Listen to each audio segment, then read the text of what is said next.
Tirupati national సంస్కృత యూనివర్సిటీలో దారుణం చోటు చేసుకుంది. అసిస్టెంట్ ప్రొఫెసర్ ఓ విద్యార్థిని లైంగికంగా వేధించాడు అని తెలుస్తుంది. ప్రొఫెసర్ లక్ష్మణ్ విద్యార్థిని బెదిరించి గర్భవతి చేశాడు అన్న విషయం వెలుగులోకి వచ్చింది. ఈ ఘటనపై వైస్ ఛాన్సలర్ కు బాధిత విద్యార్థిని ఫిర్యాదు చేసింది. దీంతో ప్రొఫెసర్ లక్ష్మణ్ ను సస్పెండ్ చేస్తూ వీసీ ఉత్తర్వులు జారీ చేశారు.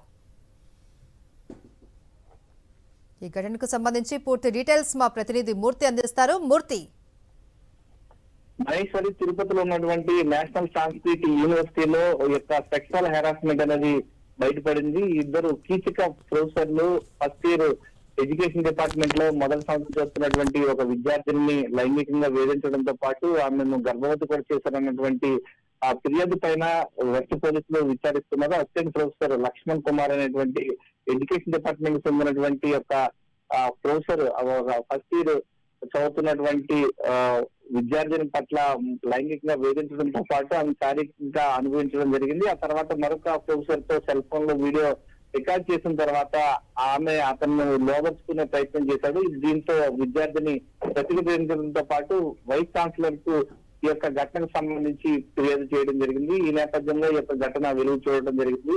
ఒరిస్సా రాష్ట్రానికి చెందినటువంటి ఆ విద్యార్థిని యూనివర్సిటీ సంబంధించినటువంటి vice chancellor professor GSR Krishnamurthy గారికి ఫిర్యాదు చేయడంతో ఈ యొక్క అసిస్టెంట్ ప్రొఫెసర్ గా ఉన్నటువంటి లక్ష్మణ్ కుమార్ పైన సస్పెండ్ వేశారు. ఈ యొక్క ఘటనకు సంబంధించి సెల్ ఫోన్ లో చిత్రీకరించినటువంటి అసిస్టెంట్ ప్రొఫెసర్ పైన ఈ ఇద్దరు ప్రొఫెసర్ పైన కూడా వెస్ట్ పోలీసులు ఫిర్యాదు చేశారు. వాళ్ళు విచారిస్తున్నటువంటి పరిస్థితి. ఆ సెల్ ఫోన్ కూడా పోలీసులు స్వాధీనం చేసుకునేటువంటి అవకాశాలు కనిపిస్తున్నాయి.